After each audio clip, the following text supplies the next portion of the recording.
If you're thinking about retirement or planning for your retirement, then a SIPP can be a really good way to help you do this.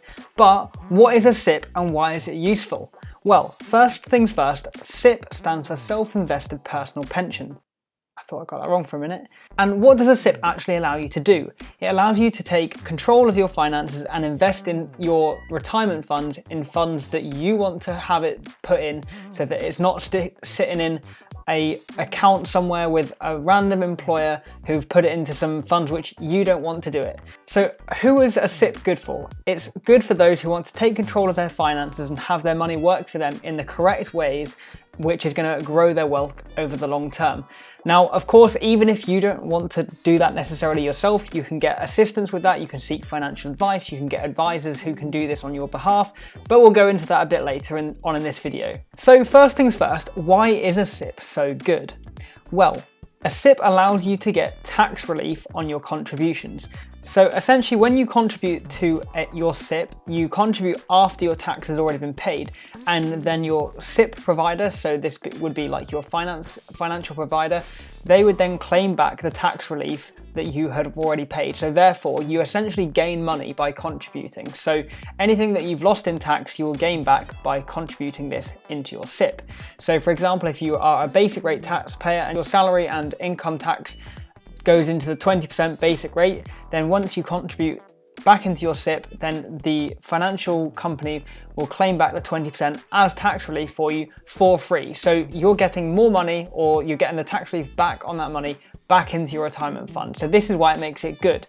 And also, if you're a higher rate taxpayer, then you can get even more contributions back. So it makes even more sense if you earn more. However, I'm not going to go through too much of that in your individual circumstances, but in terms of an example, just to make it simple, let's say that you contributed £200 per month to your self-invested personal pension. This would then get you £240 in actual income, because 20% of £200 is £40, and this would get contributed and claimed back by your financial provider, by your SIPP provider, into your funds. So it's a win-win. Now, there are of course some benefits. What are the contribution limits? So if you're not earning, this is also a good thing, by the way, if you're not earning, then you can still contribute to your self-invested personal pension. You're allowed to contribute £2,880 per year if you're not earning. So with the 20% on top, this equates to your £3,600 of tax relief too. If you are earning, then you can contribute up to a maximum of 100% of your earnings each tax year, up to a maximum of 40,000, which is a mind-blowing amount, but obviously if you're in that kind of top tax bracket, then it makes sense to do this. However, there is something to be aware of at this stage. The lifetime allowance for your self-invested personal pension is £1,073,100. So if you are building a bigger pot and you're starting to see huge growth, especially if you're going to take advantage of compound interest, so you're starting those contributions to your SIPP nice and early, then it can be a bit of a limitation, because that is the maximum that you can get. Another question, when can you get your SIPP? Anyone under the age of 75 can get a self-invested personal pension. If you're a parent, you could even get a junior SIPP for your children, which could be a great way to take advantage of that compound interest, especially if you're starting them off young, although with one of the limits of that is when they can actually access it, which we'll come to in just a second. So the SIPP, one of the kind of drawbacks, and I guess you could see this as a positive, is that you can't access it at the moment until you're 55 years old at a minimum.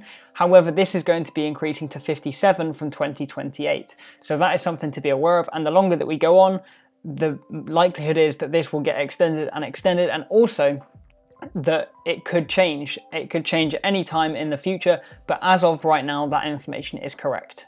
So if you need the money right now, then don't contribute, but only contribute the money that you don't need, because it's locked away until you reach that retirement age. So where can you get your SIPPs?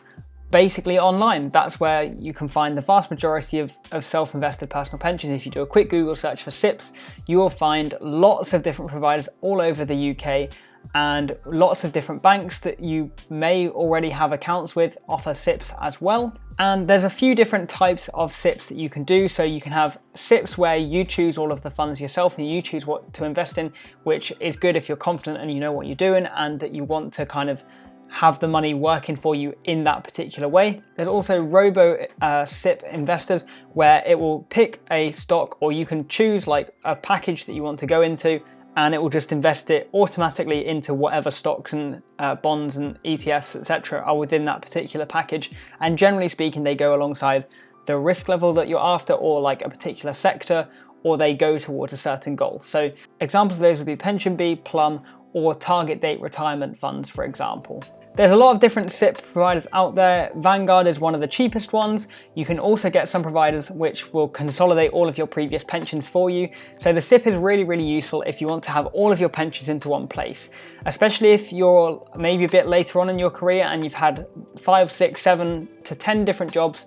Even if you've had 2 or 3, you're going to have pension pots in all these different jobs, and they're just going to be sitting there unless you kind of consolidate them all into one. And this is what the SIPP is really good for taking those old pension pots, putting them all into one big pot, because the employer pension is really good at the time, because you get the employer contributions as well. So you get the money from your employer as well as any contributions that you have.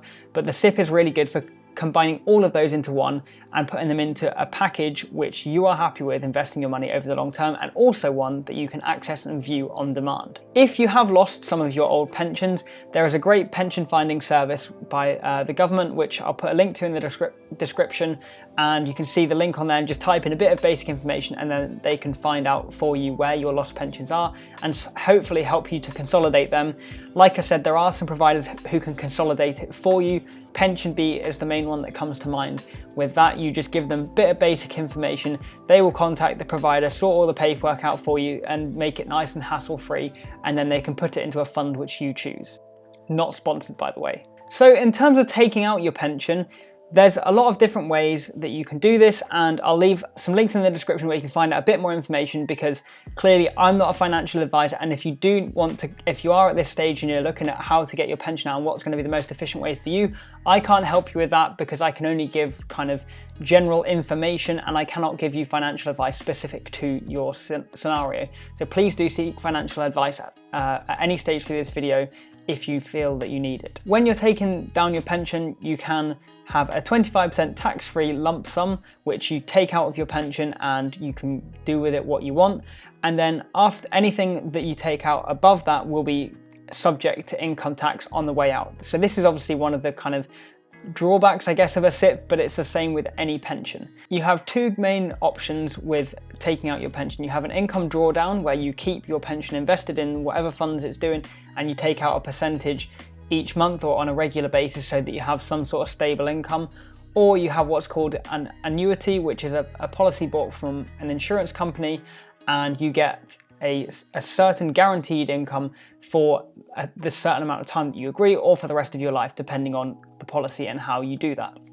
So that is SIPPs in a nutshell, and a brief explanation of what SIPPs are and why I think that they're a really good tool that should form a part of your investment portfolio. So let me know in the comments, do you have a SIPP at the moment, or will you be getting one after this? Please do subscribe, because I'm planning to do a video where I reveal what's in my SIPP and also potentially some of the best SIPP providers, so let me know if you'd like to see that. Other than that, I hope that I will see you in the next one.